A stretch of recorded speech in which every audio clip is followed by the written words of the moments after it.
Former President Donald Trump told Breitbart News exclusively that he thinks it is laughable to claim the media are tougher on President Joe Biden than they were on him. They are treating him, Biden, with kid gloves, Trump responded when asked in an interview to respond to a Washington Post column that claimed the media are tougher on Biden than they were on him. This clip from the interview aired on Thursday on Breitbart News Daily on SiriusXM 125, the Patriot channel. The full interview will air on Breitbart News Saturday on SiriusXM 125, the Patriot channel at 11 a.m. Eastern this weekend. Breitbart News Saturday runs from 10 a.m. to 1 p.m. Eastern every Saturday. Trump appeared on the program to promote his new book, Our Journey Together, a collection of photos from his time in the White House. The book, which is available at 45books.com, is published by Winning Team Publishing and has now sold more than 140,000 copies since it was first released.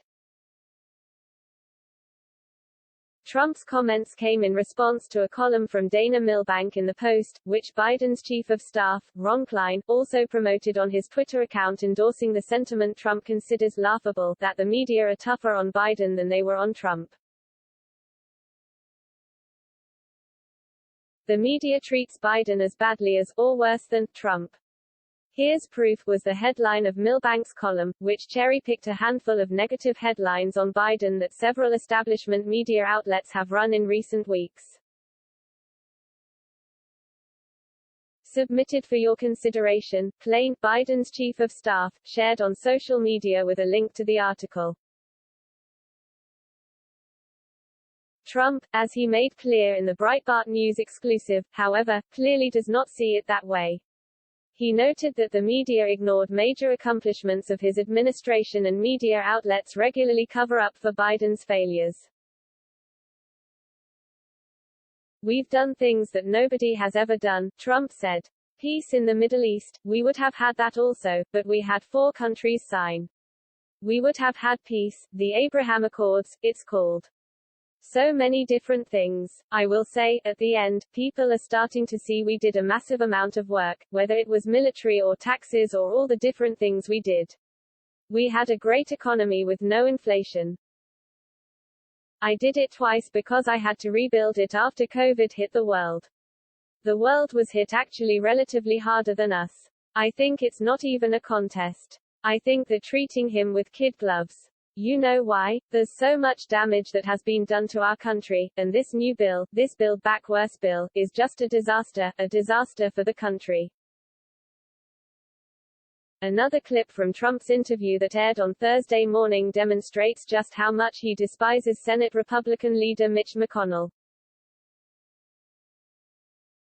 I got him elected because when I endorsed him and helped him with his commercials and other stuff, I got him elected, Trump said. I regret I didn't run somebody in the primary against him because he's been terrible. He's now giving it away with the debt ceiling. He could have used the debt ceiling to get rid of Build Back Worse. He could have used it, and he would have won. It's a powerful thing. He gave it away today for nothing. He got nothing from it. Also, breaking up the bill was a disaster because it made it much easier to get this catastrophe that's getting ready to come. They're not going to be able to be stopping it. If you kept it together, it was tougher to get the votes. Then, of course, he gave them a 2-month extension. What was that all about? That gave them time to get their act together, and they did. They'll probably be passing this other one, and I'll say more than probably, it's going to be almost definitely passing. With the debt ceiling, he could have killed the other one. He could have said no debt ceiling, we're not going to go along with it unless you stop with the Build Back Worse bill. He didn't do that. He didn't do that. Even with the wall, it took almost 2.5 years of litigation by mostly the Democrats, 11 different lawsuits, and we won them all. It took 2.5 years, but then we built it, and another 3 or 4 weeks, and it would have been finished, but then Biden, decided not to build it. McConnell, should have said that with the infrastructure bill, that's the infrastructure bill, but because there's very little infrastructure, I call it the infrastructure bill. There's only 11% infrastructure, but they could have said just for the asking, we're not going to give you those 19 votes. They gave them 19 votes. What a shame, including McConnell. He should have said, you got to finish the wall or we're not going to do it, and they would have done it.